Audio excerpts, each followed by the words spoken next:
Hey, welcome back to the Love Show. It's September 12th, 2022, in the year of our Lord, and we're here celebrating.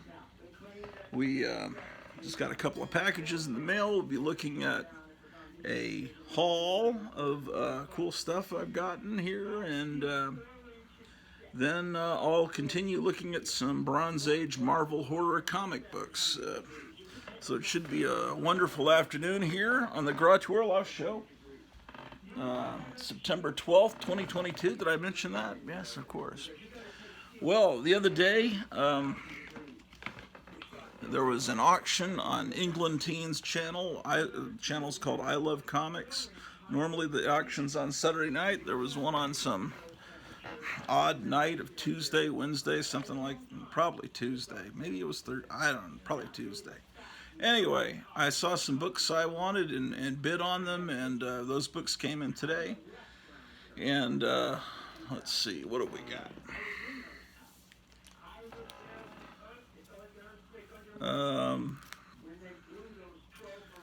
It's Super Friends, number 27. Now, I love the artwork by Ramona Fredon, or Fredon, or however it's pronounced. I've always loved her artwork. She was the artist in the 1960s on Metamorpho. And anyway, so I got this like real cheap, I think for $1. And I got this. Is not the best condition, but I didn't have a copy of this. Shazam, the original Captain Marvel. It's number 2. Some bugs had a smorgasbord up here, but should be a good reading copy. I paid $1 for this. Always admired this cover. I have the first issue of Shazam and some other ones I bought as a kid, but I never got this particular issue. And this is Adventure Comics, $4.42. Also got this for $1. Can Aquaman stop a nuclear nightmare? H is for Holocaust. It seems like there was another Aquaman comic I have that has H is for Holocaust on the cover. Maybe it was a reprint of this issue. Of course, Holocaust, as it's the meaning the word Holocaust has today, referring to the World War II genocide. I think that didn't start until the late 70s, or about 1980. There was a miniseries on television called Holocaust, and I think that's when that term became part of the lexicon. Before, you'd see Holocaust all the time on the covers of comics. You wouldn't see that anymore. Let's see. Okay.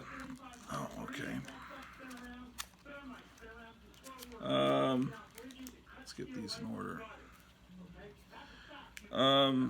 In the 1970s, there was a big kung fu fad with the Bruce Lee movies hitting, especially at its peak with Enter the Dragon coming out, like right after Bruce Lee passed away. And of course, kung fu was on television with David Carradine. And I didn't buy many kung fu comics when I was a kid. Now they're interesting to me. At the time, I didn't buy many, but this is DC's attempt to get into the kung fu field. Marvel had all kinds of, Shang-Chi. I call it Shang-Chi. The Marvel Cinematic Universe says it's Shang-Chi, but none of my friends when I was a kid called it that because it's Shanghai, Shang-Chi, I don't know. But they had Shang-Chi, Master of Kung Fu, that was just like a Bruce Lee meets Fu Manchu and James Bond comic book, and they had Iron Fist, and they had Deadly Hands of Kung Fu, the magazine, and I don't know what else. But DC, just as I recall, had this, and also the Karate Kid, which was from the Legion of Superheroes. This is issue 8 of Richard Dragon, Kung Fu Fighter. I've got a couple of issues of Kung Fu Fighter, but I don't have this issue. Again, I believe I got this for $1, maybe $2. I don't recall. Look at this one, number 9.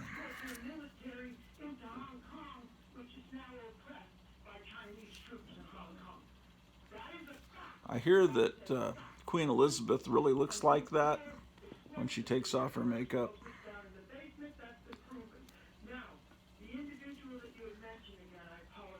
This is from the 30-cent era. Man, I didn't think they put the UPC code on until 1977. I guess they put it on in 76. This is the DC had this cigar band going across the top. DC Comics salutes the bicentennial. And I guess they numbered the issues so you could get all of the issues that came out during the bicentennial. But this is Richard Dragon Kung Fu Fighter number 24. At least they try to make the UPC code less obnoxious by coloring it a shade that's close to the cover color. But yes, Richard Dragon Kung Fu Fighter. And I didn't pay much for this. I already have a copy of this. This has got looks like someone vomited on it a little bit here. But this is DC Superstars of Space number 6, and I was just noticing I have a copy of this when I was going through the comics yesterday. But anyway, it's got a little soiled spot. But the big highlight of what I got in the auction, I've been trying to get this comic since 1976, and it was and I bid on it. I think it was the minimum price was 40, and someone bid 40, and I bid 45, and won it. It's the I have every issue except this one, and I was telling you about this the other day. It's Howard the Duck number 1.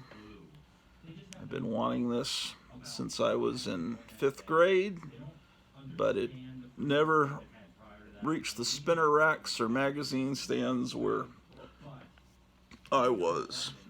And I didn't find issue 2 either. I started with issue 3, which was a Kung Fu comic.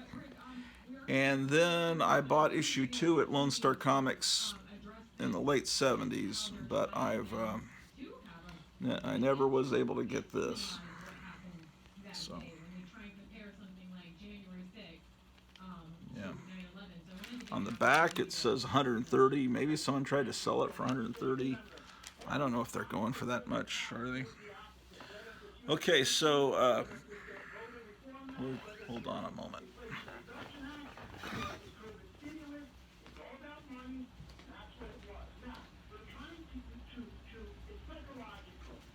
Those of you in Mesa, Arizona are lucky because you have this store as your local comic store, Gotham City Comics and Collectibles. They're on Instagram. They've got, it just seems like a great store. The toys, they've got everything. They've got a giant Godzilla toy in there that's like bigger than a person. Anyway, they're a great store, and yes, Gotham City Collectibles. Anyway, I was talking on the show the other day expressing remorse that I didn't have a copy of the Erie Publications Complete Covers book that I've been wanting, and I saw that it came out and it's completely sold out from the publisher, you know, unless they do a second printing or something. And so Gotham City Comics said, hey, we've got a copy. And some other books I've been looking for also, but having no local comic shop, or at least not within a bit of a drive, he offered to trade those to me if I would do a painting for him. So let me show you what I got here. This is the the book, Eerie Publications, the complete covers in full chilling picto color. The whole bloody mess. This is like a $60 book. So there's a soft cover and a hardcover edition. But anyway, it's got the cover. The camera's a little too high, but it's got all the covers from Eerie Publications that, and this is not eerie like in creepy and eerie. This was a company called Eerie Publications that put comics out from the late 60s and all through the 70s with these incredibly lurid, gory covers. And they were hard to find back then. It was like the sleaziest stores carried them, or I don't know what distributor sent this stuff to the market. There's a guy, I forget his name. If you just type in Eerie Publications into YouTube, there's a great video where this guy, I used to know his name. I used to communicate with him. He put together he animated these covers, and he used the one of those 1960s Halloween sound effects records that you could get or you could order from a comic book. He used that as the soundtrack, and he animated a bunch of these covers, and it's really great. Comic Crypt of Castle Hills shows that video a lot. But yeah, that guy's great. And so I said, but yeah, again. Yeah, and it's divided by decade and everything. So anyway, this is great. And then, so I'll show you what I've got to do here. This comic I didn't even know existed, called Madballs versus Garbage Pail Kids. It has no cover. It's a blank cover. So he gave me that book and some other books as a trade. Now I just need to paint this cover and get it back to him. And so I've got to go get some brushes tomorrow and some paint. So I have to make a drive into Des Moines to do that. So I also got this reprint of the first Spider-Man annual from 1964. This came out recently, and except for the UPC code and the Modern Marvel logo, it looks very authentic. But I believe it reprints all the ads and everything, and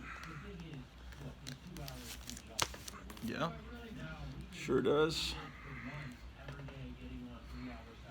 And what distinguishes it as a reprint is the slick pages that the comics wouldn't have had in the 60s. But this is great.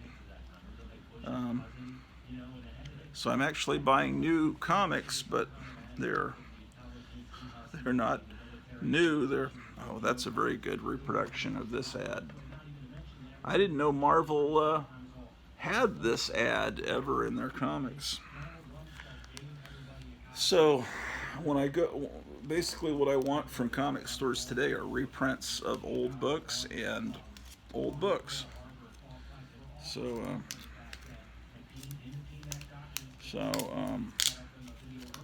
yeah, the trade was for that Eerie Publications. This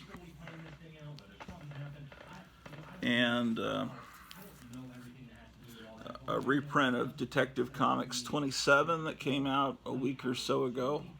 Again, it has the little UPC code that immediately identifies it as not the original thing. And also a reprint of Tales of Suspense 57. It's instead of 12 cents, you can see the price has gone up a little bit.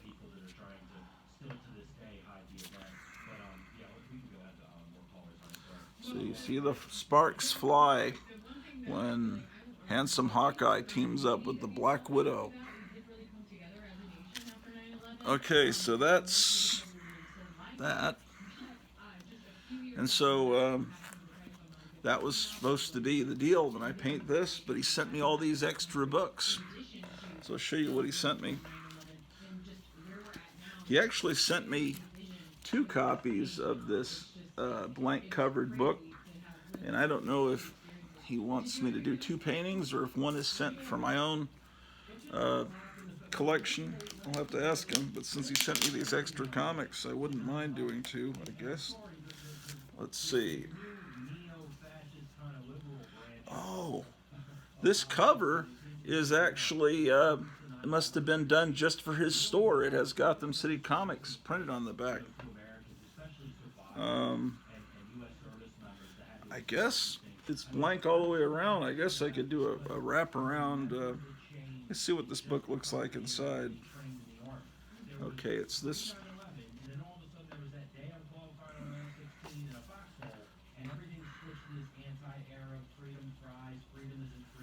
Okay, I was into Mad Balls and Garbage Pail Kids. I was a little bit past the age that they were aimed at. I think those were both 1980s things, and I was in my 20s, but yeah, I still got some Mad Balls around, and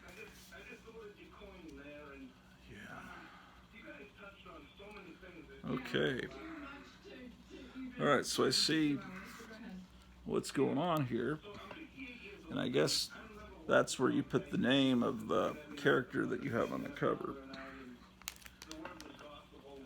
Okay, so yeah, I had no idea this comic book existed.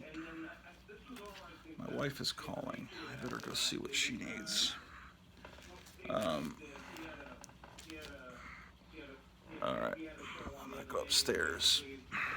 Let's see what's up.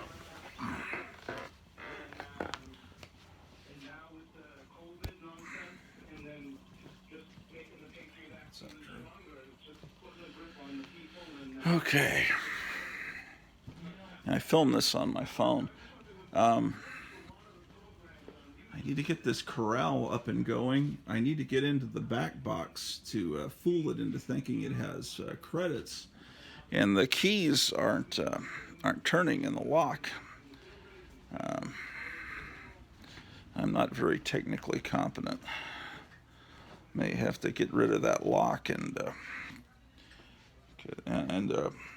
because it doesn't seem to be responding to coins being put in.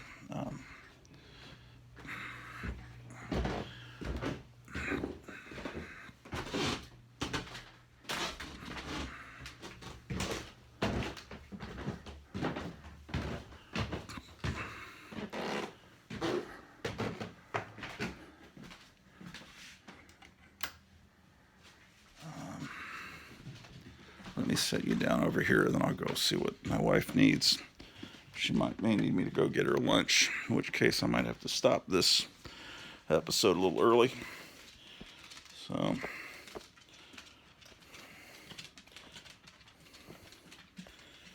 I'll leave you here for right now.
That never happens on Comic Book Tom. He wouldn't leave you to go talk to his wife.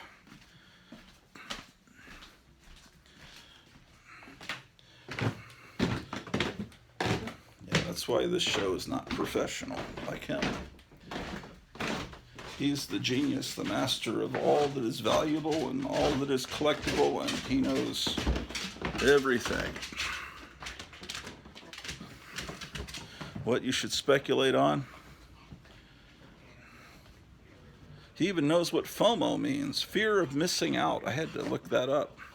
Apparently, some people are guilty of something called FOMO. They're afraid they'll miss out on things, and I gotta feed the dog real quick.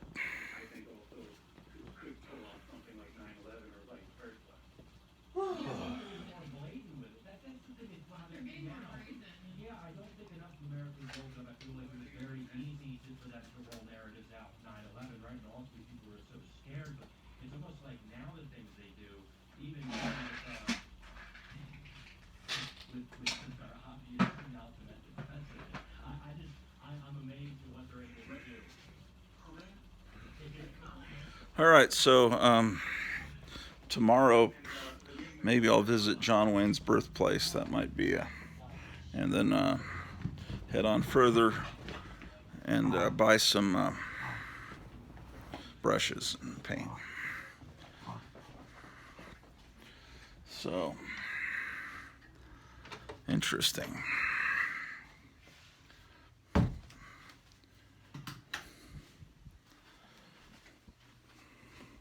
Hold on a second.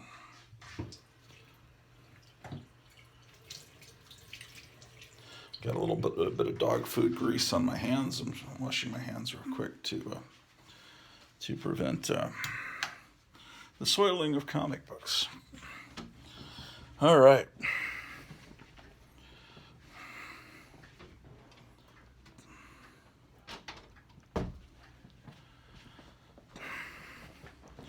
So it's Monday morning or Monday, no, it's 12:15 in the afternoon here.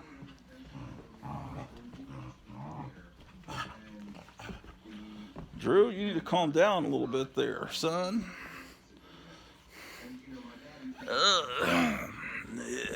Yeah, man. Drew, your food's over there, man. Batman angle.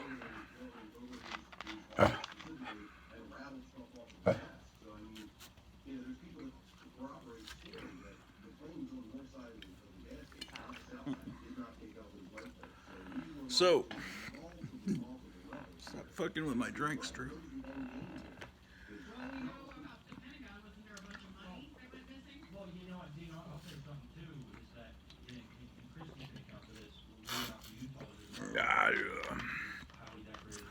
So, Gotham City Comics sent a bunch of extra comics. The fuck? Let's take a look at them.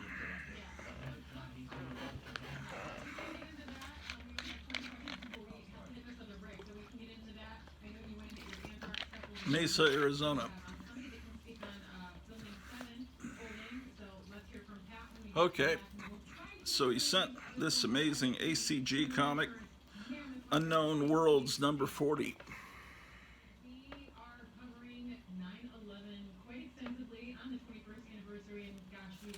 Okay, cool. Here is Gold Key from August of 72. It's Mighty Samson. Remember this part in the Bible? Killer beast attacks Samson in the Ark's lost underworld. See, it's in the future, after a Holocaust disaster, Armageddon, whatever, and they've forgotten how to pronounce New York. It's New York. Sure enough. Now this is cool. It's an Archie superhero comic, Flyman number 31.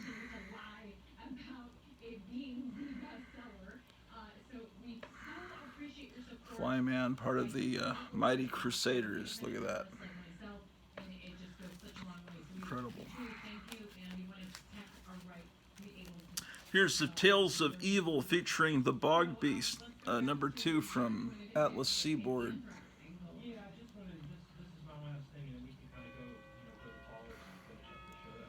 He was the most gruesome looking of the swamp creatures from the 70s, because he really, you could tell it was a dead body that was, you know.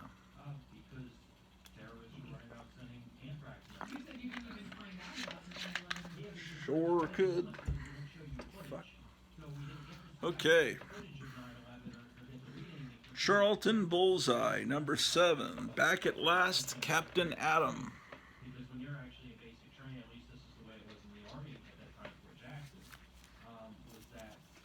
See how much better comics were before the UPC code. See, the UPC code would have really messed that cover up. Here's The Phantom, number 72 from Charlton.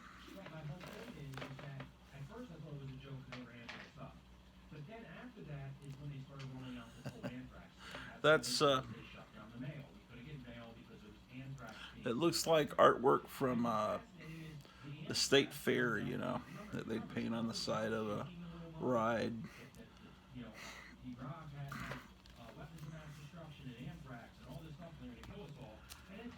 Cool. Here's Kid Colt Outlaw, number 135.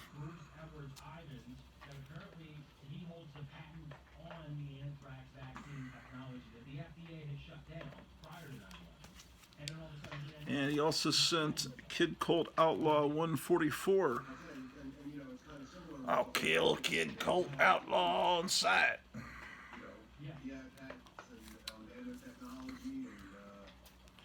Ooh, neat. This is a book I didn't know existed. Jay Werner presents classic pulps. And I guess this is a robots issue. Let's take a look. Well, the news just gets better every day, right? You've been watching the news. That's a lot of fun. Let's see. Oh, cool. It's when did this book come out? It's new, 2022, printed in Canada. Wow. Did you guys know this book existed? I haven't heard any of the Four Color Fossils talking about it. Why don't people know about this book? It's got color art.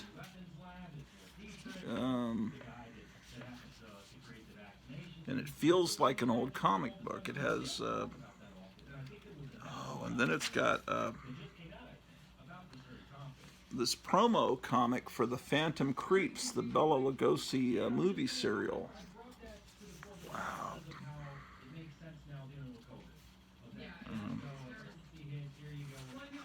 See, it's like Fumetti. It's actual photographs of the actors, and then they've drawn backgrounds, but they've cut out from photographs, stills, the actual actors, and then drawn a background. That is so cool. And then the Robot Empire. This story is in black and white. I'm sure in the text in here they tell you where these are reprinted from, but it's great stuff. Oh, there's a Donald. What the heck are you doing, Drew? There's a Trump rally on Saturday. I'll be one of the keynote speakers before he comes on. So if you turn on Right Side Broadcasting on Saturday about 4 o'clock in the afternoon, you can see me speaking. I'm supposed to go on right after Mike Lindell. Oh, look at this. I didn't know books like this were being published. This is Jay Werner. It's from a company that I can't even read that. Anyway, it's only $4 or something like this. Sounds like a horse coming. Drew runs at me. She's all filled with energy. Sounds like the beginning of the. You ever hear Gunsmoke on the radio version of Gunsmoke that was on before the TV show started? It always started with horse coming at you like that. And then I got another copy of this publication. Let's take a look at this one. Wait, I'm getting all confused here. Okay, I guess this is, that's the stuff England Teen sent. Okay, so this would be the last book. This is Jay Warner Presents Classic Pulp, and it's space stuff. Drew is having fun with the Coke bottle. Look at that. I'll give you some entertainment here for a moment. Drew, how you doing, man? My goodness. She's gone mad. All right.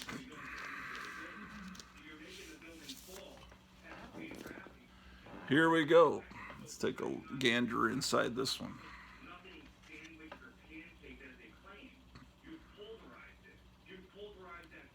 It's Stowaway.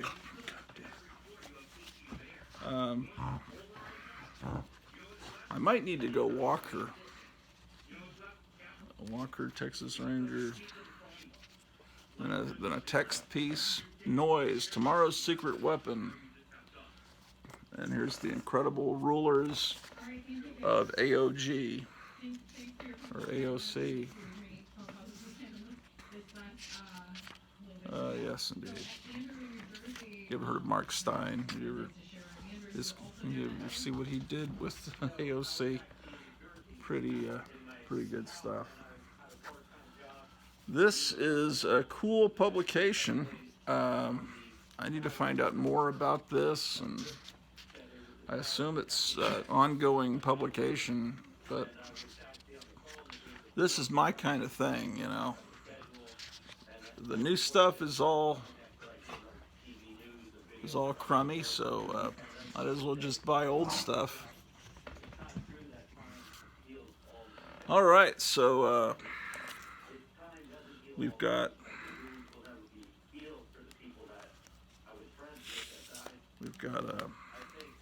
some actual new acquisitions here in the collection. So let's go out and see what's going on in the beautiful neighborhood, ladies and gentlemen. It's a beautiful day in the neighborhood.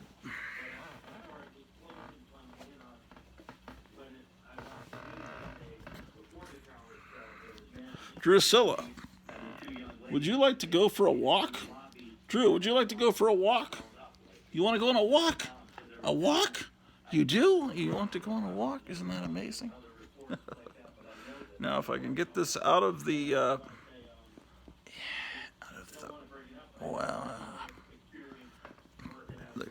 the challenge is getting this out of the tripod without stopping the program. I did it. Okay, Drew. Oh. InfoWars. All right. Well, this morning it was 49 degrees, and I put on a jacket, but I didn't really feel like I needed it. It's probably warmer now. Okay, Drew. Let me set this down while I... Okay. Drew, remain still.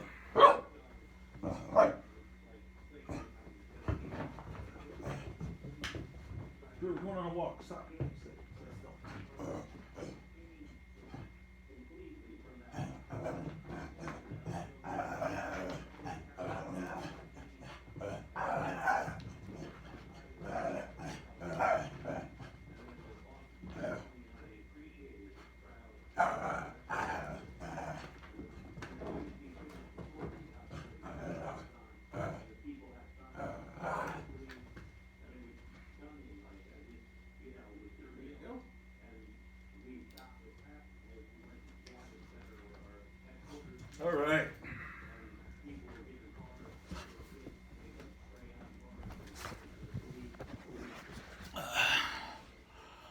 Where's my scum glasses? I need to get my scum glasses. I think I left them in the rest. No, there's my glasses. Amazing. I haven't been able to find these sunglasses in 4 days. I've been wearing these cheap dollar store sunglasses. These are my prescription sunglasses. Come on, Drew. Let's see what's going on in the neighborhood.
Well, this is where the railroad used to run, right along here.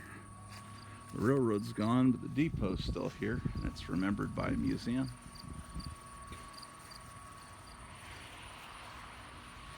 Well, they got a little place you can eat or barbecue, made like a caboose. So if you've ever been a fan of model railroading, you probably had a little building that looks like this depot, and this water tower probably had a little model water tower. Let's take a look at it. Come here, Drew.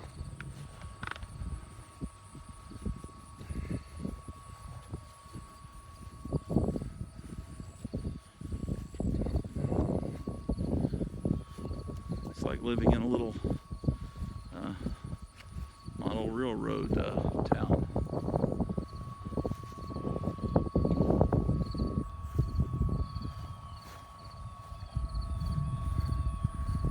Here's the home of G&I Feed and Grade Incorporated, Golden Sun.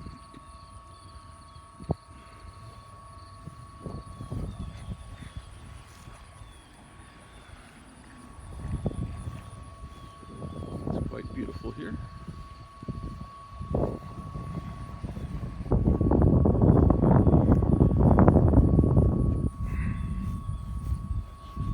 We're still recording.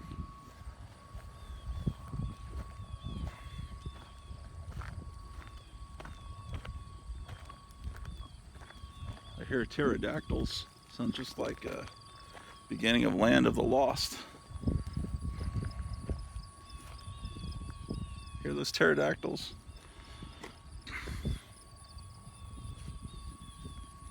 They still have dinosaurs here.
She's following her nose like Toucan Sam, right? She's on to some sense. Come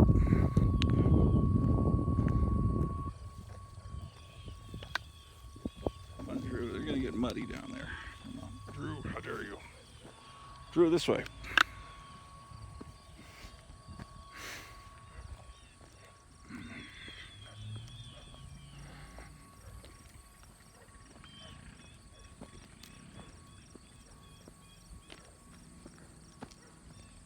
There's a lot of traffic here, so we gotta look both ways.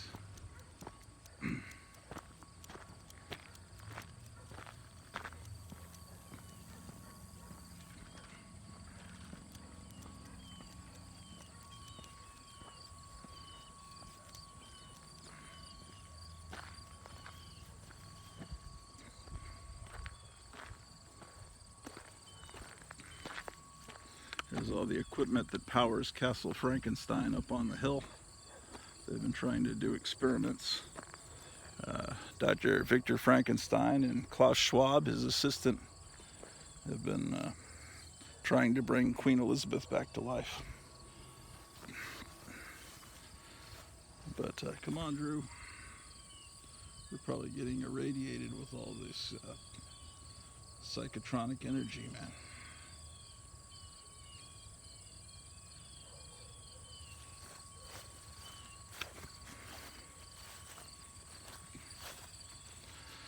Yes, indeed, ladies and gentlemen.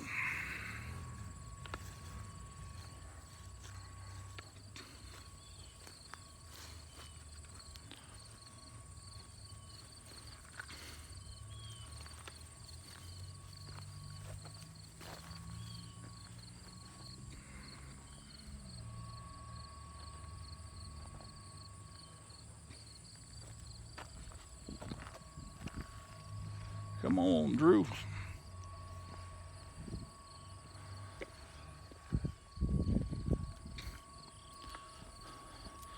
Drew, we're in the middle of a comic book show and you're distracting us. It's all right.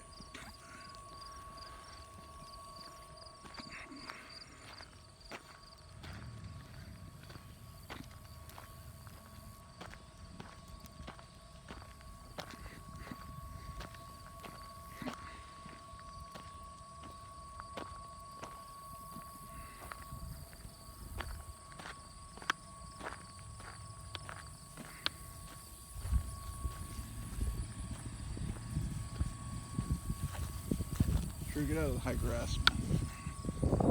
Ah, shit.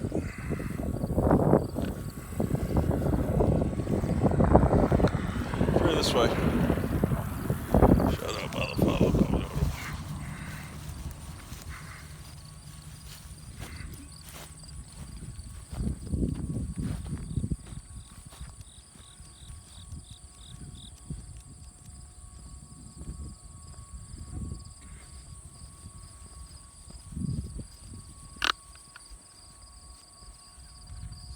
person walking their dog up ahead.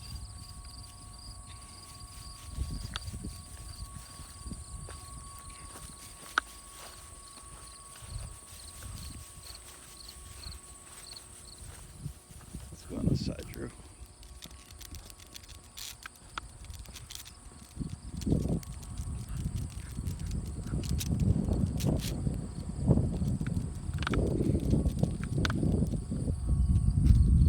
Drew, gotta get out of the street.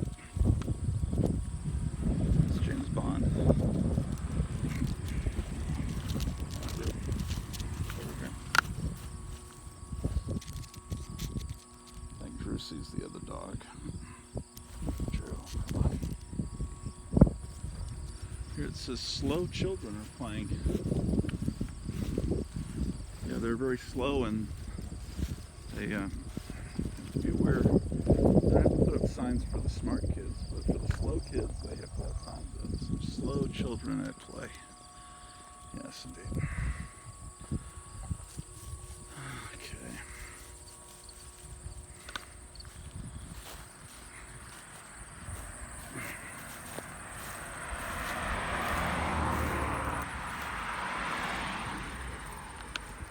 Oh boy.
Andy Warhol once made a movie called Sleep. I think it was an 8 or 9 hour movie, and it was just a guy sleeping.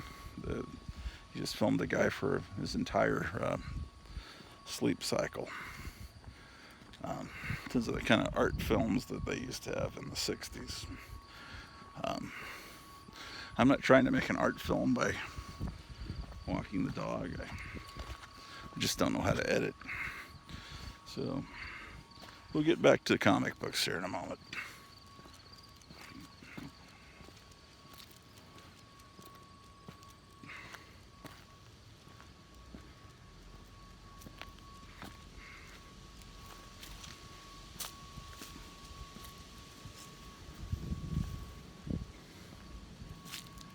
Yes, indeed.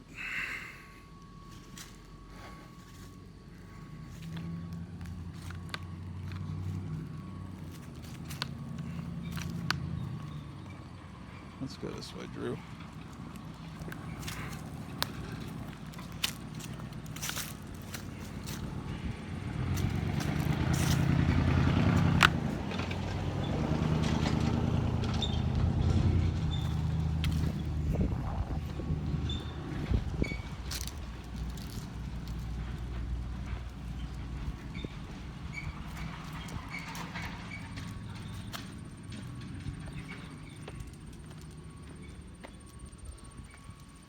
I think she's hinting that she wants to go back inside. Oh well. It was an unproductive walk. There was no pooing or peeing.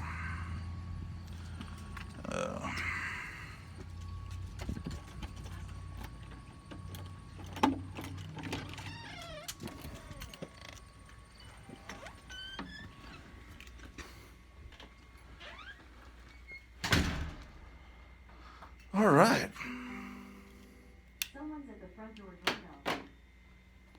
Someone's at the front door doorbell. Yes, indeed. Okay. Well, excitement.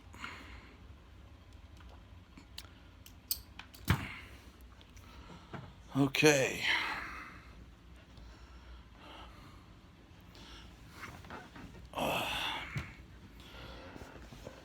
Just a moment.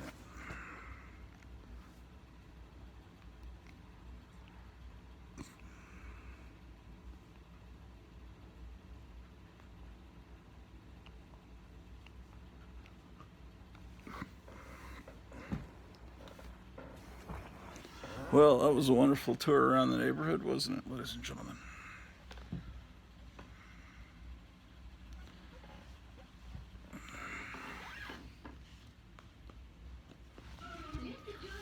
You know, I was just thinking that we were looking at all these Bronze Age horror comics from Marvel, and I was thinking maybe I have some of them over here in the spinner rack. Let's take a look. I think this issue of Beware, I think that's a duplicate. I need to double check here in a second. There's Tower of Shadows, that's a duplicate. There's a Beware. I have two copies of that Beware.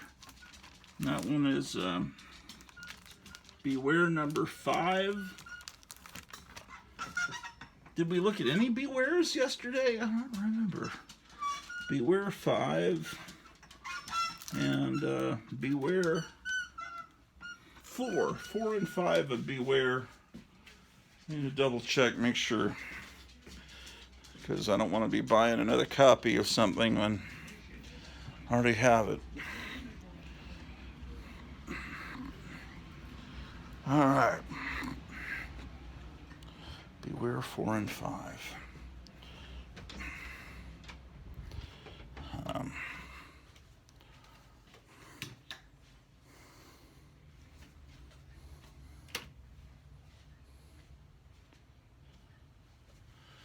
Uh-oh. There's a boo-boo on the floor. How about that? Don't go in there, Drew. Why is this fucking door open? No! Get out of there, Drew. Come on, get out of here. Out of here.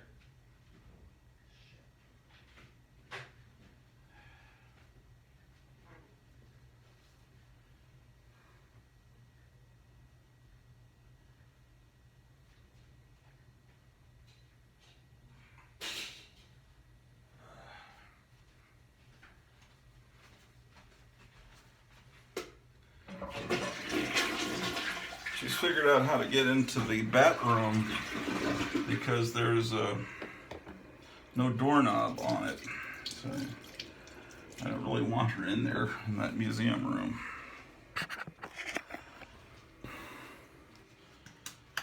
Okay. Excitement. So let's first check to see if I have Beware 4 and 5.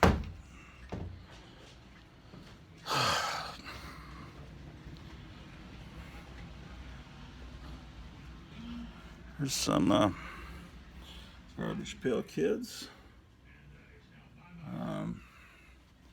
I've got to come up with some with an interesting concept for that cover. Okay.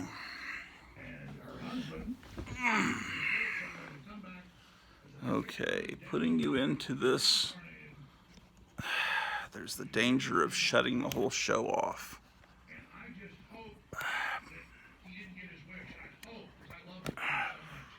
Okay, we made it.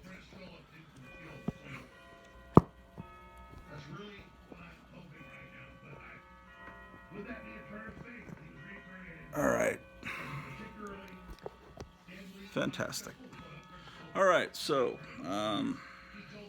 back to the comics of yesteryear.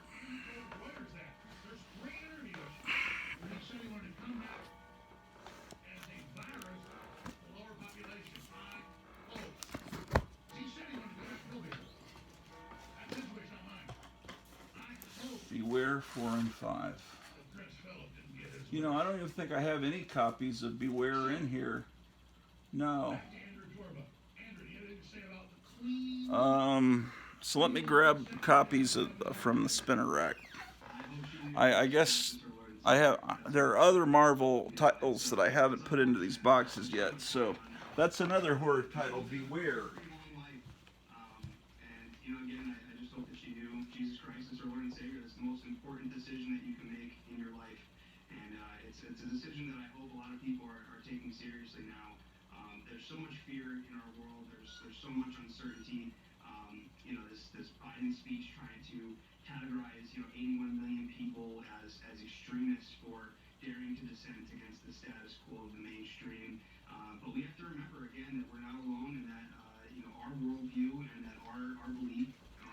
Okay, so here's Beware number 4. Looks like it had some smoke damage.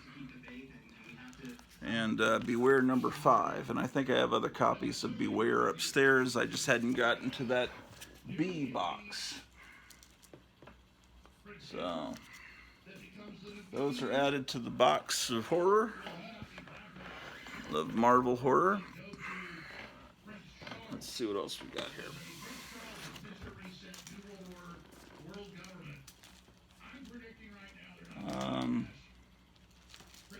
I think I showed you Tomb of Darkness yesterday. Okay, here's Tower of Shadows. I think I didn't show that to you yesterday. Maybe I did. Here's Tower of Shadows 2. There's another copy of that. Yeah, I didn't show you these. Tower of Shadows 5.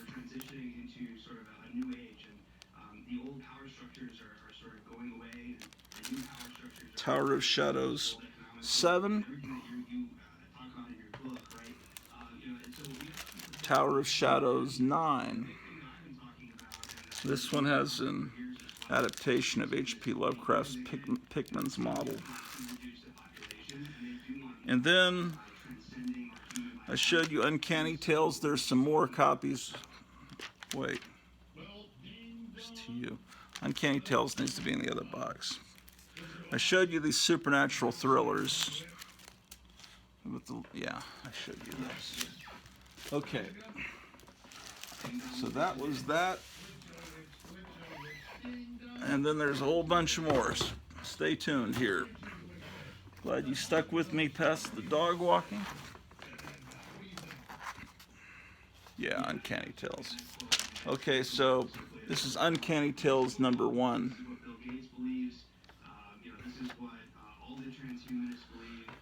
Uncanny Tales number 2. This is a childhood copy. This is the first one I actually picked up off the rack in like third grade, yeah. Or was it second grade? Maybe this is the childhood copy. I've got 2 copies. Nah, it was probably this one. I'd have to look at the month it came out. It's either second or third. I'm thinking it was third grade.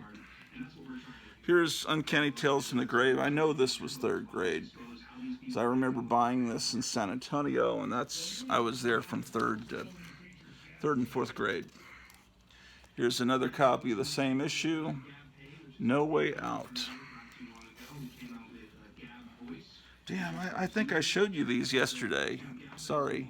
And then it became Uncanny Tales from the Grave, number 4. I remember talking about that cover.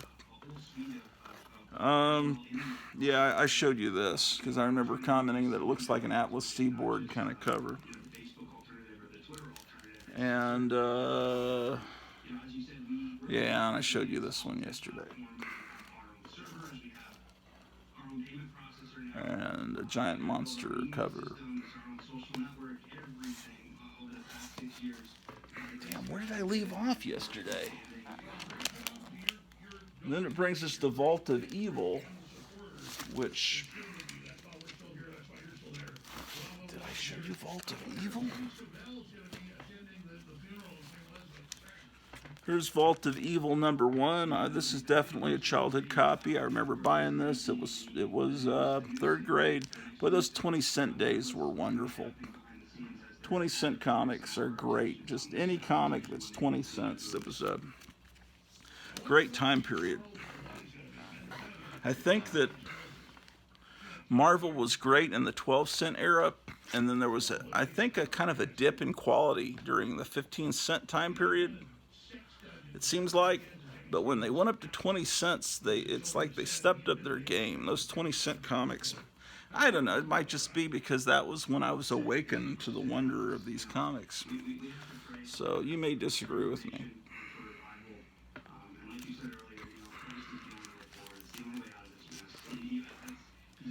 I didn't show you this one. This is great. Vault of Evil #5. I said I'd return as a ghost to destroy you, and I have. Never seen a ghost go right through a car, and look at that. I'm just trying to get out. Yeah, look at her face. It's great. Okay, so this one is a childhood copy. I remember buying this one. I mean, how could I forget that image? #6. Okay, shit. Come on, Alex Jones. Don't play this shit, man. God, you're gonna... Oh, please, stop. I better go in the other room. Oh, shit. Fuck this. Okay. Talk loud. Talk loud. Okay. He's playing The Wicked Witch is Dead, and but it's that's gonna get me a copyright. He doesn't have to worry about it coming in here. What do you copyright claim or whatever, because he's playing the MGM music from The Wizard of Oz. Okay, stopped. Yeah, I mean it doesn't cause you to not be able to upload your video when you get one of those, but it causes you never to be able to make money with the video. If I ever was to magically get over 1,000 subscribers and be able to monetize, I wouldn't be able to monetize this video because of that. He's still playing it. Oh, come on. Yeah, we get the idea. Yeah. She and her family were evil. We know. Speaking of Vault of Evil. Yes, Vault of Evil. Okay. I guess the AI's already detected that the music's playing. I guess I can't escape it. Oh, please, just... Okay, alright. I gotta turn the sound down. Come on, please. Why? I'll turn it down.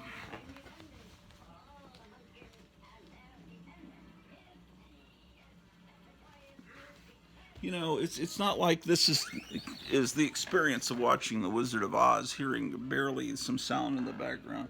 I don't know why that would, be a problem, but you know how they are. Uncanny Vault of Evil. Man, this box is too high, man. Let me get this down.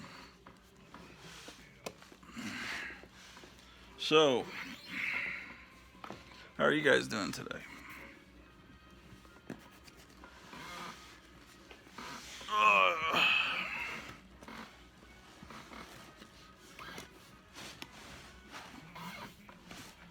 Okay. Vault of Evil. Oh, I'm still on Vault of Evil.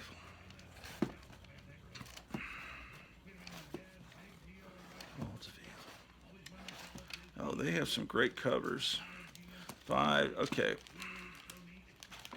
All right, I'll pull these out. Here's Vault of Evil #16.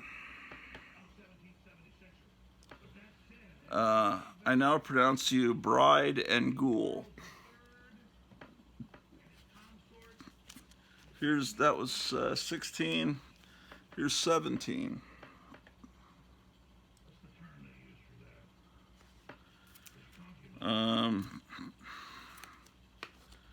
Here's 18.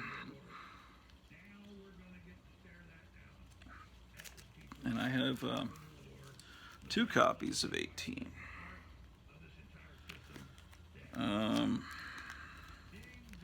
Here's 19. And then looks like I need 20 and 21 and 22. Here's 23.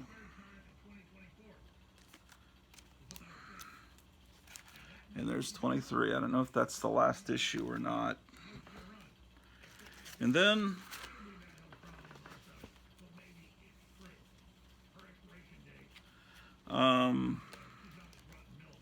I put this comic in with the horror comics, and it may be arguable whether it's a horror comic.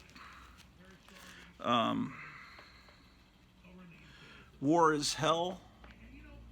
I don't have War is Hell #1. This starts as kind of a straight horror comic, but this one that I picked up when I was a kid off the spinner rack, by issue 10, it was more like DC's Weird War Tales.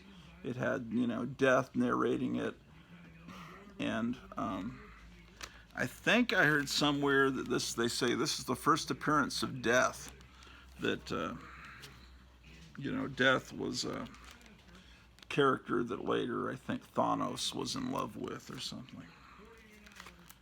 So for a little while, yeah, this probably shouldn't be in the...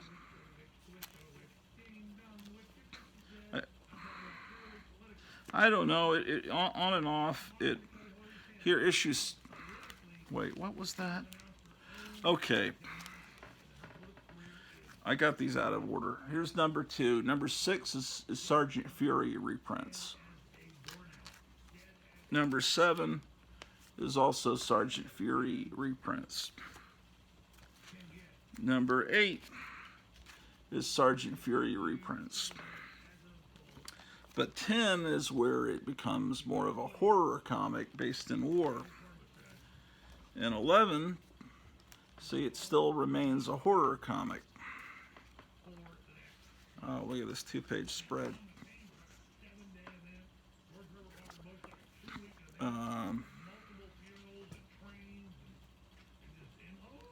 Story Chris Claremont, pencils Don Perlin.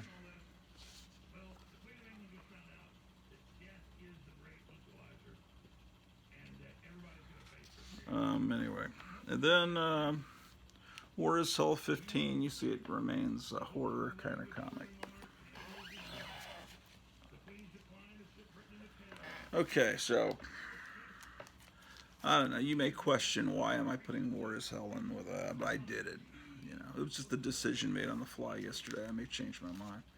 Here's Weird Wonder Tales #3.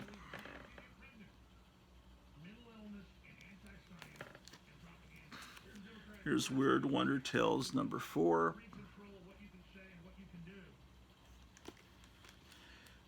This one is a childhood copy. Weird Wonder Tales #6. Beautiful colors on that cover. Beautiful. And it's horror and science fiction, which is what makes it a little bit unique.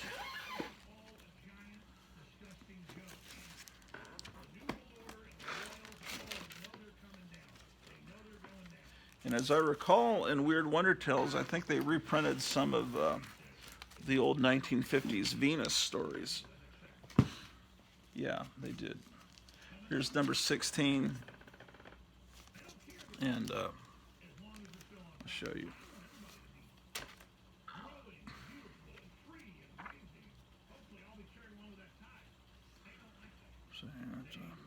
See, what I was saying yesterday, usually they would put where the comic, or at least later on they did, this is a 25-cent issue. Originally presented in Tales to Astonish 31. That was always usually something Marvel did in their reprint comics, is let you know where it came from. This is, oh wow, this is so great.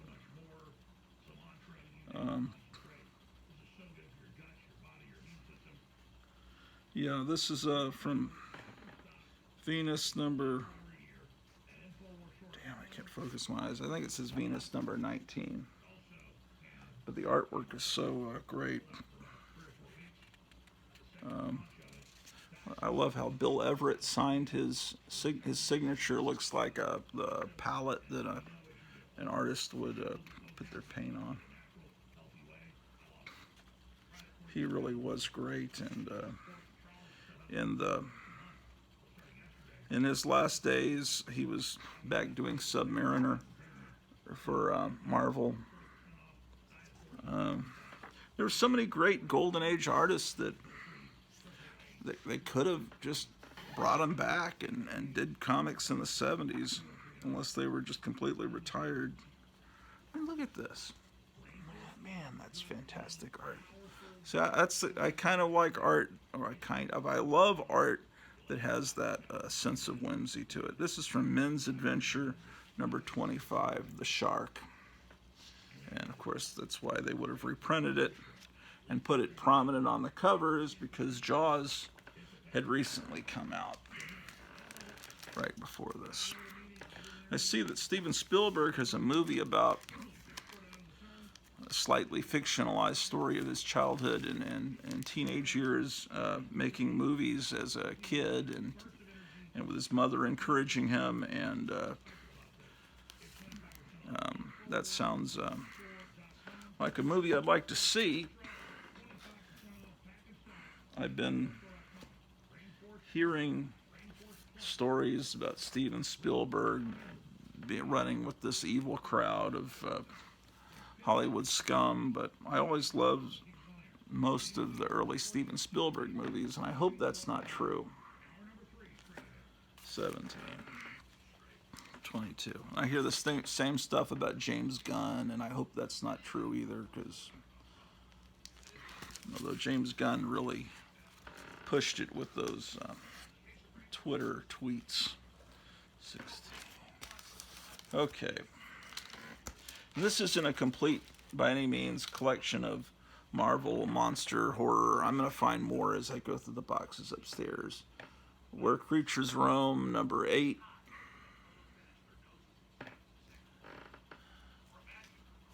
This can't be my only Where Creatures Roam. That's not possible. Because now we move to Where Monsters Dwell. And this is actually issue 1. Issue 3 reprints the Gratu story from Strange Tales, Where I Got My Name.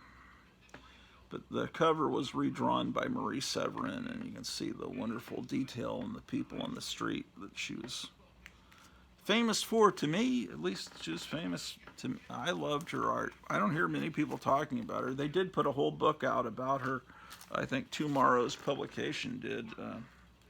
And so there's some other people out there that love her. Here's Where Monsters Dwell, number 6, reprinting the first appearance of Groot. Groot started as a giant monster in one of these monster comics. Where Groot walks, death follows. I defy you, Groot. I shall destroy you before midnight. Behold, I am Groot, the invincible who dares to defy me. Of course, now he just says, I am Groot only. But it used to be more verbose.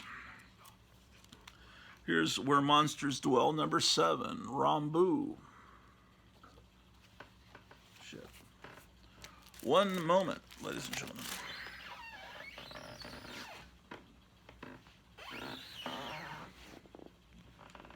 So, yes, Where Monsters Dwell. So, I'm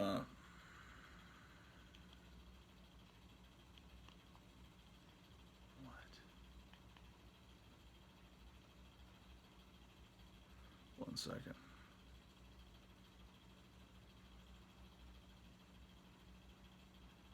I'm recording stuff off the internet. Because pretty soon, maybe the whole internet will go down, and then I'll have all this stuff preserved.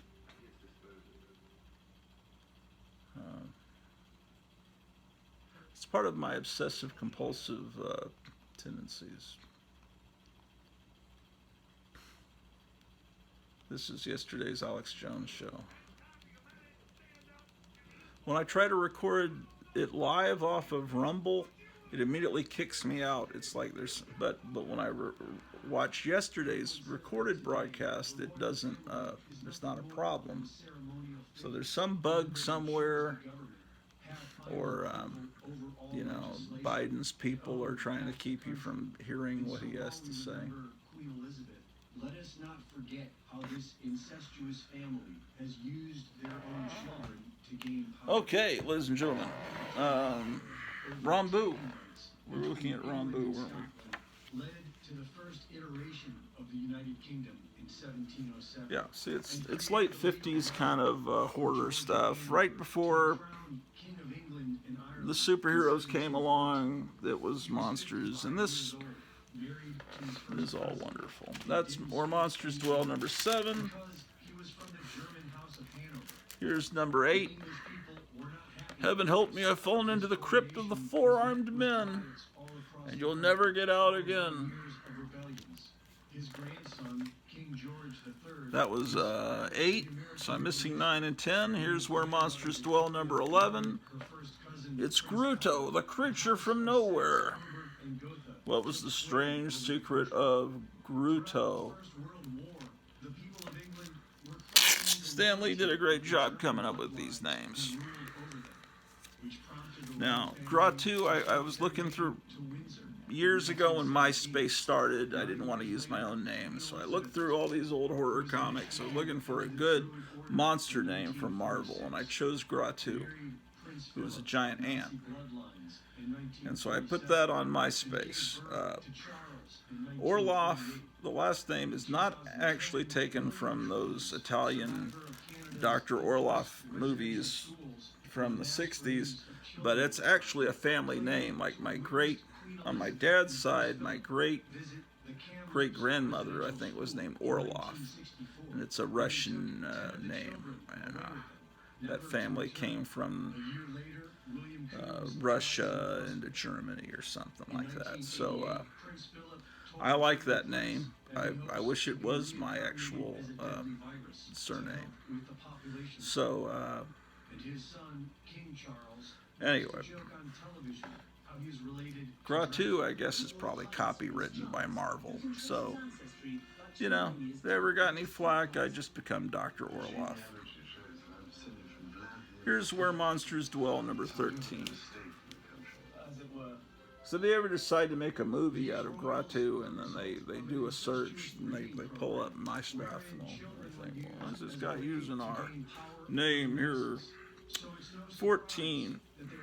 What I wish that Marvel would do, or Disney, who owns them, is put out the 1966 Marvel superhero cartoons, I'd put them out officially. They were released in England back a long time ago. I mean, they put out some video cassettes with some of them, but they've never been released, all of them. And those were, that was a series that came out in September of 1966, and it was meant to be either shown 5 days a week, or because each episode was 30 minutes, and it had several episodes of each. I think Thursday was the day Thor was supposed to be shown. I think Friday was a Submariner. I don't know what day. There was also Captain America, Hulk, and Iron Man. But a lot of local stations, because it was syndicated, chose to just take a 30-minute episode with several episodes, and just show one, 4 or 5-minute episode on Monday, mixed with Bugs Bunny or Popeye, and they would just scatter them out. Anyway, what's going on here? What? Monsters Dwell, 16. What? I'm getting confused. I'm starting to get hungry. My wife called earlier to ask if I was hungry and if I was doing okay, and I said I was fine. I was fine then. Oh, Where Monsters Dwell. 3. 1, 3.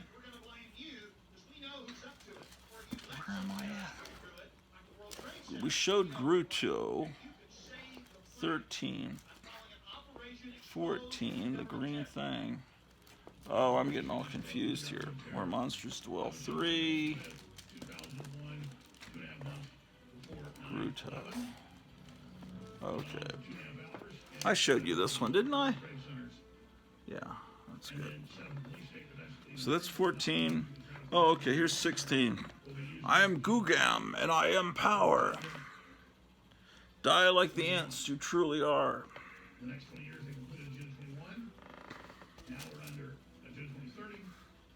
Here's 18. That sounds like Prince Charles must have written these comics.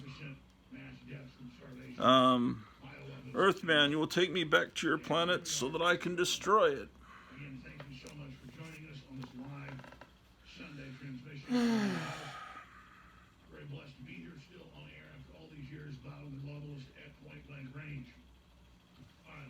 That's promoting the cat was coming. That was a great comic. The Mask of Morgum. Just great artwork.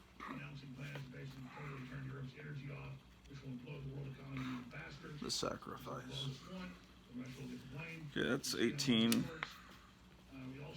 Here's 20. Strike, Clag! Too long have Earthmen waged war on their own kind. Today, Earth dies. Shouldn't that be Earthmen, plural? Where is that? Oh yeah, that should be plural, I think.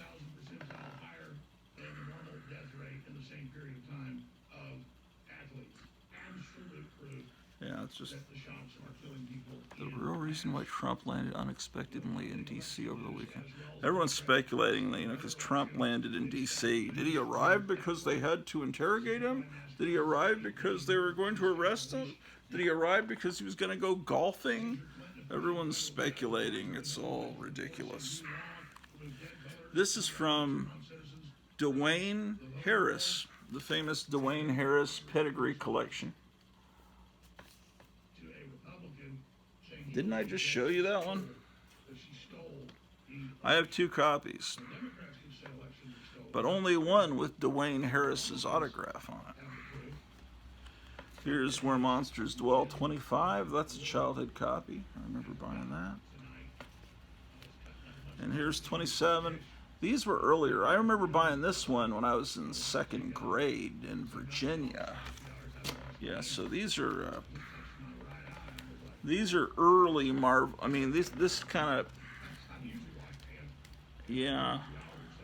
As these horror monsters, they started reprinting these giant monster comics first. This is 25, and then they started doing those Dead of Night, those ones that have the Walking Dead kind of stuff. Because that took a little bit more courage to print that. This is a great cover. You did this, mortal, by breaking the lock. You did what I could not do. You have unleashed the thing in the black box. Where Monsters Dwell, 30. Why do you tremble so, mortal? Are you scared of your own shadow? This is 31. 32. They had a lot of these at Duncanville Books. I should have bought more. Now I'm 10 hours away. When I was, less than 30 minutes away. Oh well, but I got a lot of these here, like these ones with the little green dot. I picked them out of the $5 bin at that store. And this is 35. Looks like I have 2 copies of it.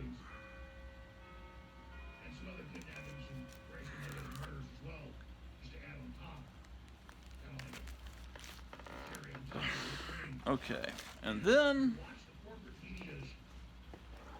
this was a revival. What? Oh, here's Wait, do I have 3 copies of that? No, 2. Okay, they revived Where Monsters Dwell at some point in the 90s, probably. Well, when comics were... Oh no, look at this art. I bet Mort Todd had something to do with this when he was at Marvel. I'm thinking he did. It has all the earmarks of something he would have done. I was trying to interview Mort Todd there for a while, but he kept saying, we'll do that. Don't worry, we'll do that. And I guess I just kind of just stopped asking. Maybe I should contact him again, because he would be a great interview. Here's Worlds Unknown #1. This was a great comic.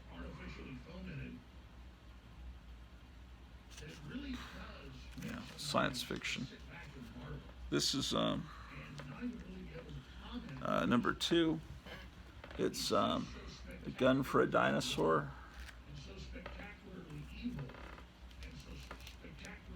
This is the childhood copy I bought in Virginia. And I know because my brother drew some red, with red ink, put blood on the teeth of the dinosaurs. So you can see the difference if you look carefully. So that has some personal history for me. Worlds Unknown 3 adapted The Day the Earth Stood Still. See, they kind of adapted stories with by important science fiction writers. And then this one adapted Arena by Frederick Brown, which I think that was the, well, not sure. Now 5, it's A.E. Van Gogh's Tale of Terror from Beyond the Void, called Black Destroyer. A monster stalks the spaceship, a Marvel masterwork in the tradition of TV Star Trek. And maybe a little bit of what would later be Alien. But see, and it's still the 20th era, and they're promoting Star Trek. Star Trek was just starting to get syndicated at that time. And then this is an adaptation of Killdozer, which was a Theodore Sturgeon science fiction story. And right about the time they did this comic book, it was also a TV movie. So there was a television movie that kids about my age remember, and there was this comic, and I've got 2. And there was even a punk rock band back in the 90s called Killdozer. And then Worlds Unknown, the next issue, adapted the then current Golden Voyage of Sinbad. And it was a 2-part deal. It continued with Worlds Unknown issue 8. They also did an adaptation of the 7th Voyage of Sinbad, which was an older movie from the 50s. And I think they did that maybe in Marvel Spotlight, which wasn't really a horror. That wasn't a horror comic. Now, I'm almost 100% sure Mort Todd was behind Curse of the Weird when he was at Marvel. I wonder if they credit him. And it looks like it's reprints of 50s with modern coloring. So it's just 50s stories with new coloring, and they adapt. And they have this Basil Wolverton, Eye of Doom, and yeah, this is definitely Mort Todd's idea to do this. And I see this, or I used to see this all the time in dollar bins. I don't think this comic sold because people aren't very cool. You know, the average normal person, see, I've got 2 copies of it. Okay, so those are the Marvel horror comics that I pulled. Here's a Boris Karloff Tales of Mystery. This is from February of 1981 when comics were 35 cents.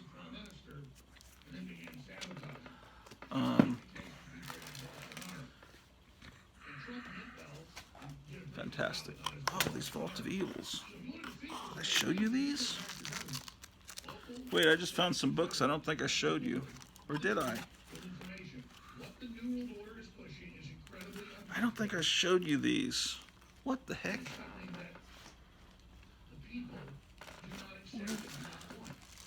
Supernatural thrillers. Uncanny Tales. No, I didn't show you these. I don't think so. Here's Vault of Evil 10. Did I show you this? Here's another Vault of Evil 10. Just in case I already showed it to you, let's make it more interesting the second time around and look inside of it.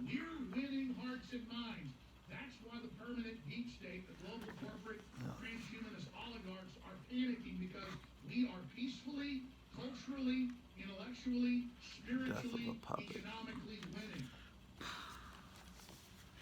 Yeah, I love this up here in the corner, the skeleton hand.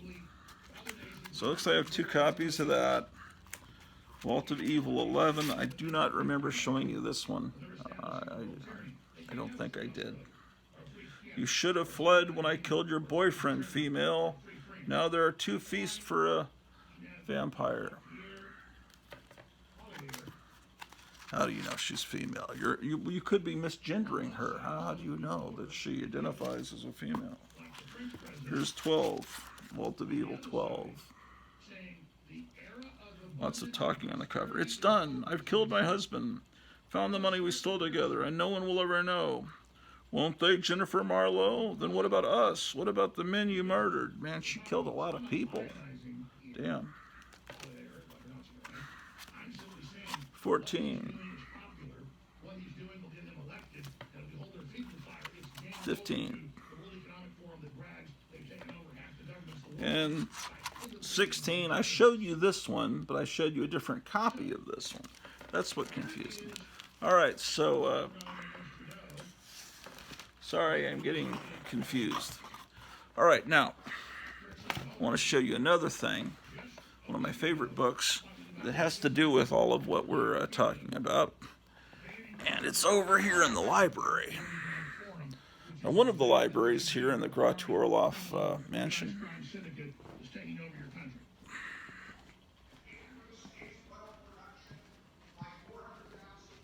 And we're all decked out for Christmas here. Okay. I think I saw it on this cart. Oh yes, here it is. Comics. The History of Comic Books in America. From Bonanza Press. If you don't have this book, you need to get this book. It's one of those books everyone should have. Another book that I don't have that I wish I had was that book that reprinted EC Horror. It was called Horror Comics of the 1950s. And that's a high dollar book to get now.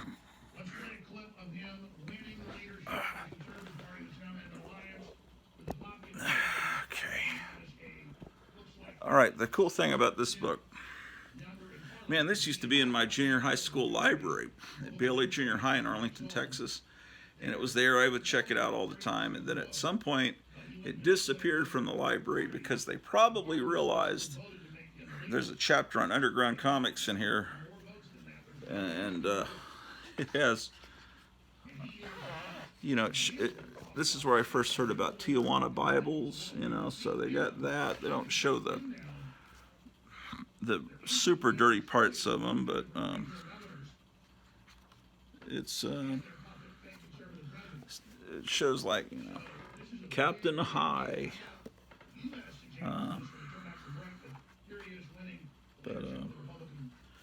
pretty, it shows you what underground comics were like. And I guess now public schools are champions. No, we need to have all these books, but yeah, just stuff like that maybe shouldn't be in a junior high school library. Look at this Skull Comics. That's a great. Yeah, this Les Daniels later wrote history of Marvel Comics. He's written a lot of books on comics, but this gives you lots of pages of great stuff.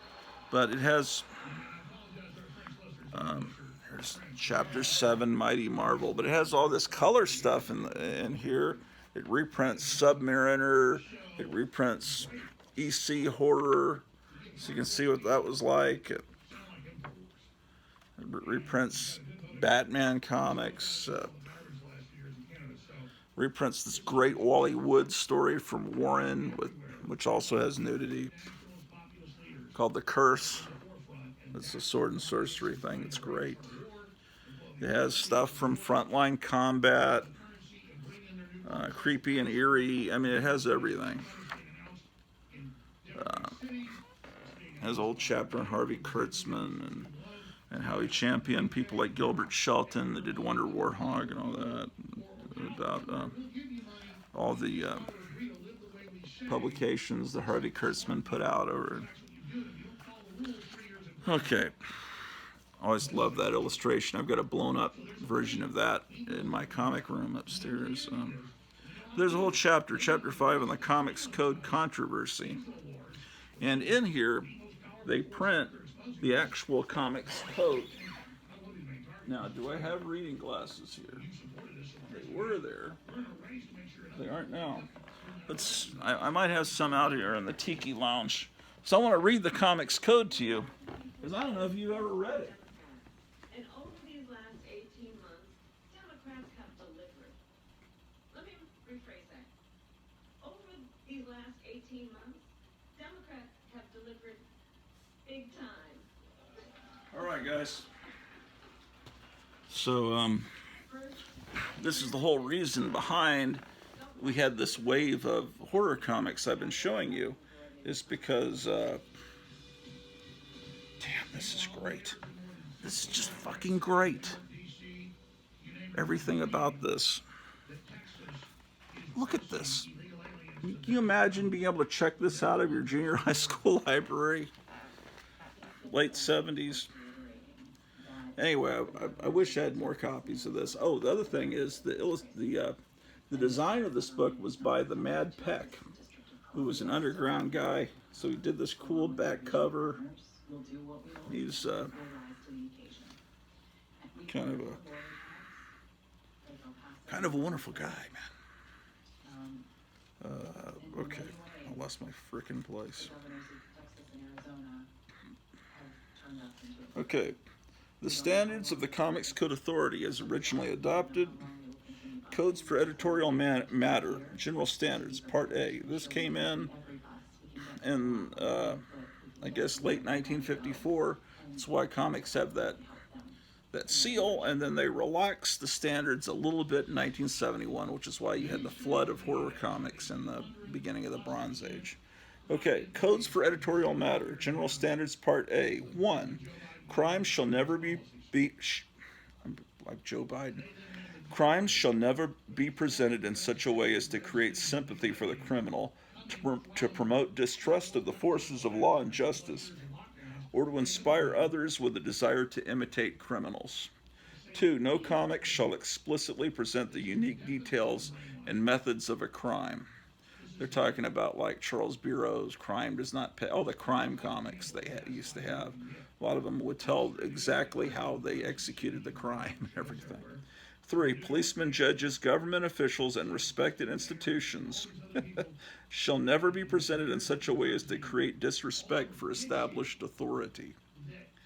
4. If crime is depicted, it shall be as a sordid and unpleasant activity. 5. Criminals shall not be presented so as to be rendered glamorous or to occupy a position which creates a desire for emulation. 6. In every instance, good shall triumph over evil, and the criminal punished for his misdeeds. 7. Scenes of excessive violence shall be prohibited. Scenes of brutal torture, excessive and unnecessary knife and gunplay, physical agony, gory and gruesome crimes shall be eliminated. 8. No unique or unusual methods of concealing weapons shall be shown. 9. Instances of law enforcement officers dying as a result of a criminal's activities should be discouraged.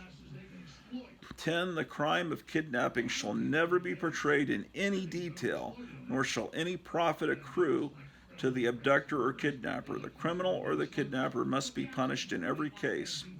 11. The letters of the word crime on a comics magazine cover shall never be appreciably greater in dimension than the other words contained in the title. The word crime shall never appear alone on a cover.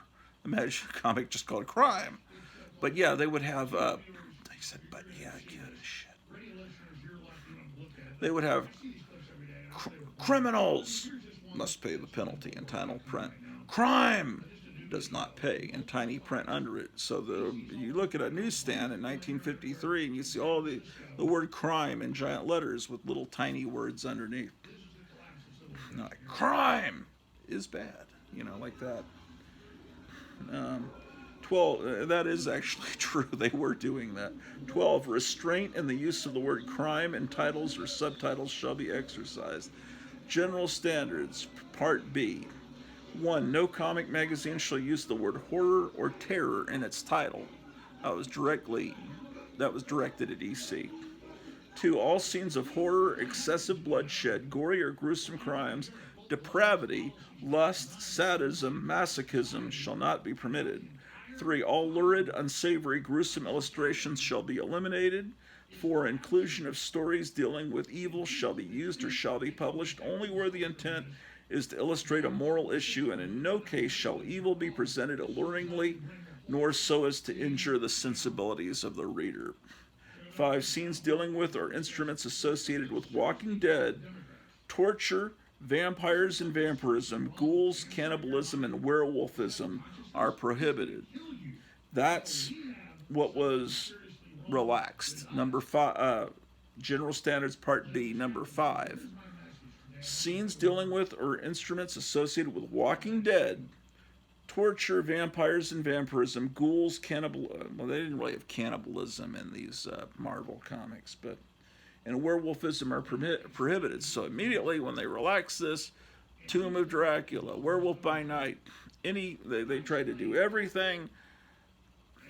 It's like when the Supreme Court relaxed the standards on pornography, immediately they went from doing nudist camp movies where it's like, this is just showing,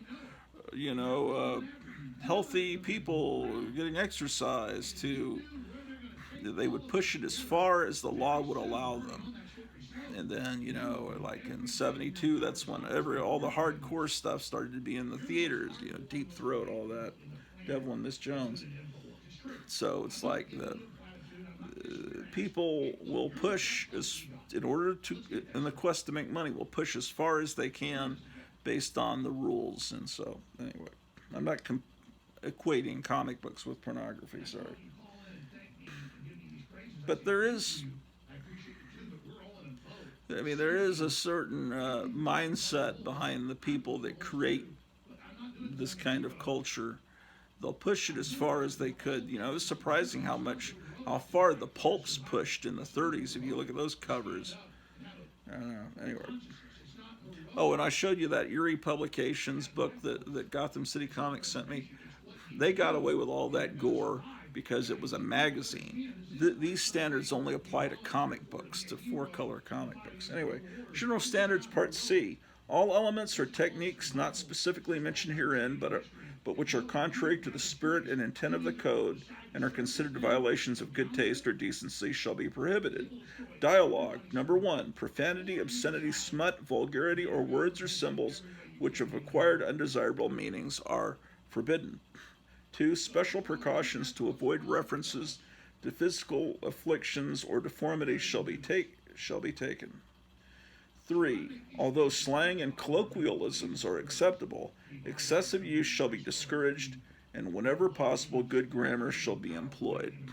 That was the problem my mom had with me reading Dennis the Menace. She didn't want me reading Dennis the Menace because he didn't speak in proper grammar. My mom had been a school teacher until she got married, and um, she thought I would start talking like Dennis the Menace, so it made me like Dennis the Menace all the more. She didn't let me watch like me watching Three Stooges because of their violence, so that made it all the more attractive. So when you forbid stuff from kids, it makes them want it more. Like same thing with monster magazines. Anyway. Religion. Ridicule or attack of any religious or racial group is never permissible. Costume. 1. Nudity in any form is prohibited, as is indecent or undue exposure. 2. Suggestive or salacious illustration or suggestive posture is unacceptable. 3. All characters shall be depicted in dress reasonably acceptable to society. I don't know, a lot of those superheroes, I don't know if that would. Oh, well. 4. Females shall be drawn realistically without exaggeration of any physical qualities. I don't think they were following that ever with female superheroes. Note, it should be recognized that any prohibitions dealing with costume, dialogue, or artwork applies as specifically to the cover of a comic magazine as they do to the contents. Then marriage and sex. 1. Divorce shall not be treated humorously nor represented as desirable.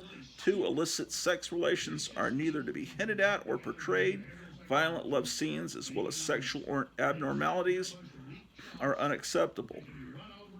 3. Respect for parents, the moral code, and for honorable behavior shall be fostered. A sympathetic understanding of the problems of love is not a license for morbid distortion. 4. The treatment of love romance stories shall emphasize the values of the home and the sanctity of marriage. 5. Passion or romantic interest shall never be treated in such a way as to stimulate the lower and baser emotions.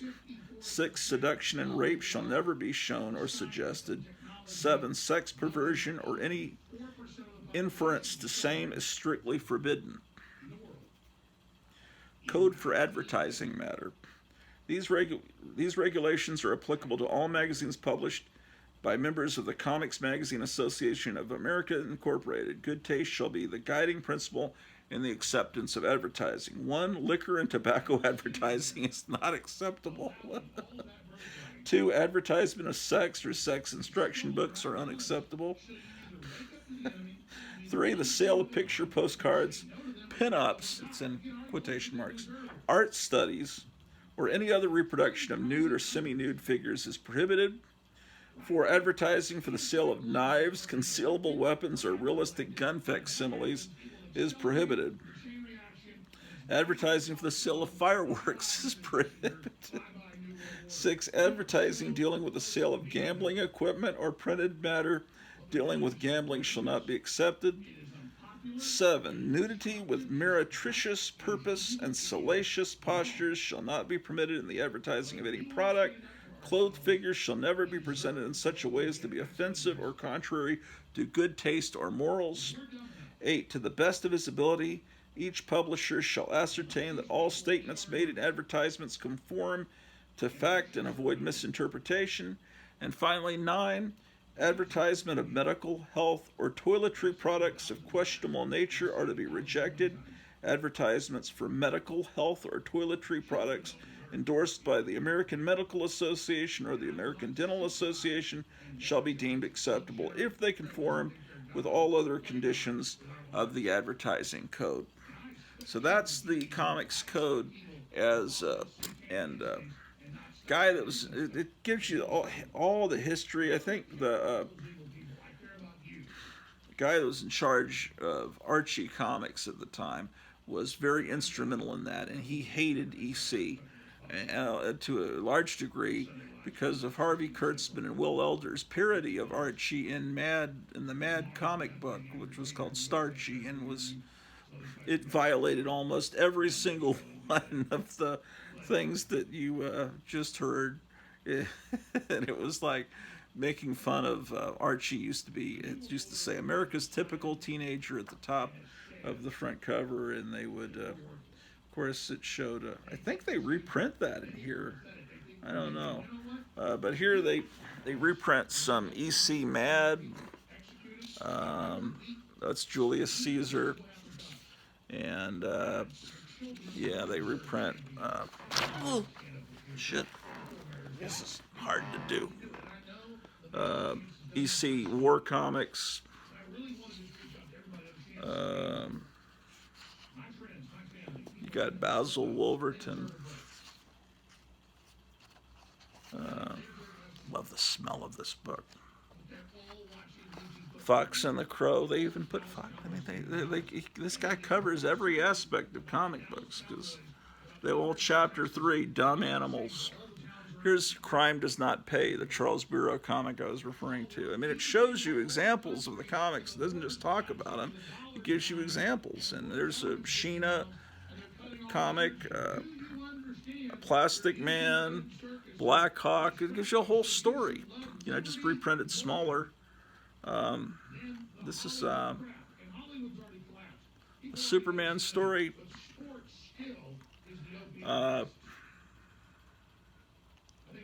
This is a great book.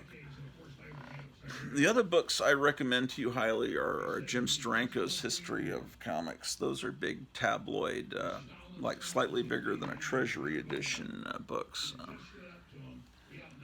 But I ought to show you some books upstairs.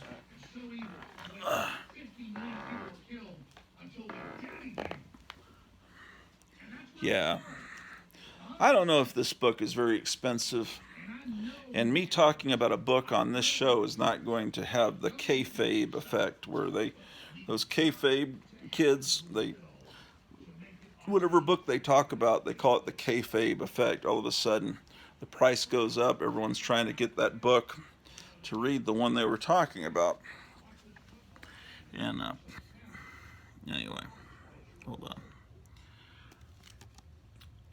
I'm not an influencer here on YouTube. Okay.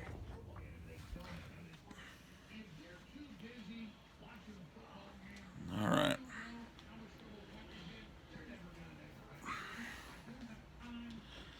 So, how are you guys doing today?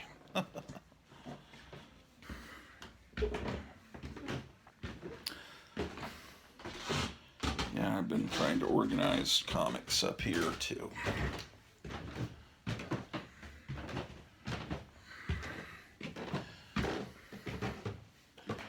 It's something I've been doing for years, and it's starting to. I'm starting to see the light at the end of the tunnel a little bit.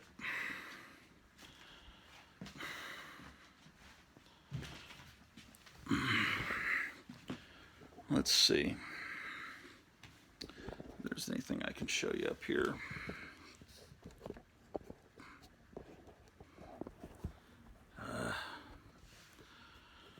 All right. I don't have a. I'm not really prepared up here to. Where am I going to put this damn thing?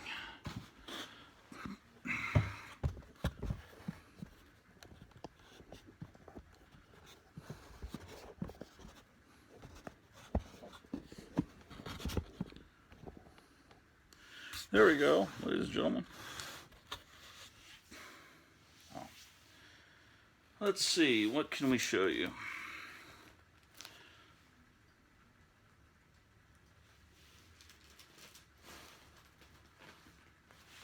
Let's find something that's entertaining.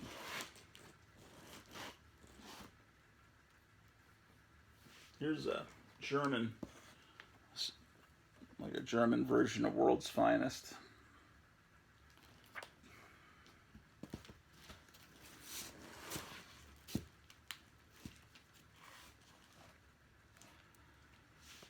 Okay.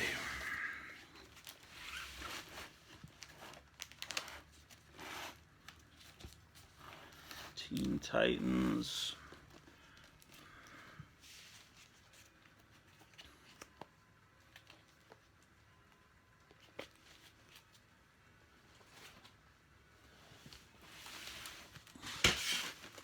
Oh, that's probably another thing I should do is show you these Bronze Age Thor comics. There's not enough light in here, is there?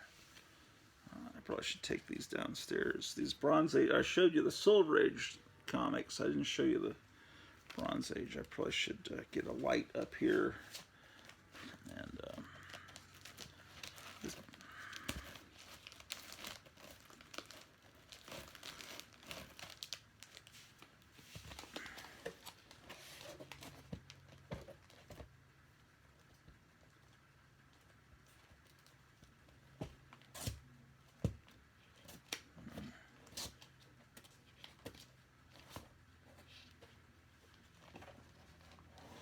that's a good comic. Doorway to Nightmare. Maybe if I put this over here, there's more light this way.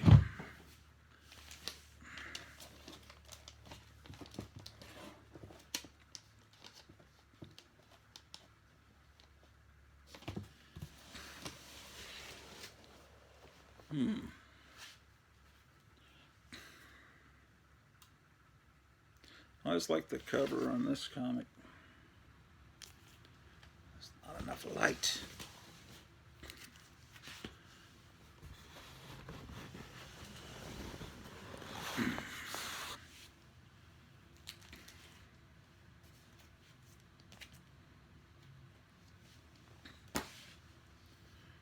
Terrifying new villain. Who or what is Corona? There's the physical embodiment of everything we suffered through. Thank you, Dr. Fauci. He's the special guest villain in that exciting issue of Spider-Man. The Spectacular Spider-Man. Formerly Peter Parker, the Spectacular Spider-Man.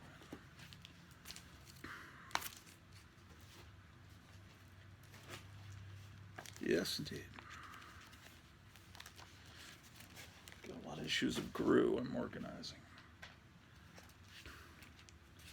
Gru being the barbarian of Sergio Aragonés, not Groot.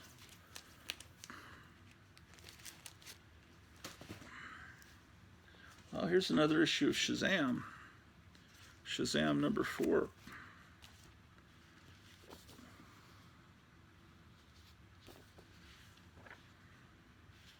And it was C.C. Beck coming back to character he created, but now everybody's got 1970s looking hair. That's kind of a shame what they did to him. He was pretty bitter about it, and he left pretty soon because he didn't think the writing was up to par, but it must have been pretty wild.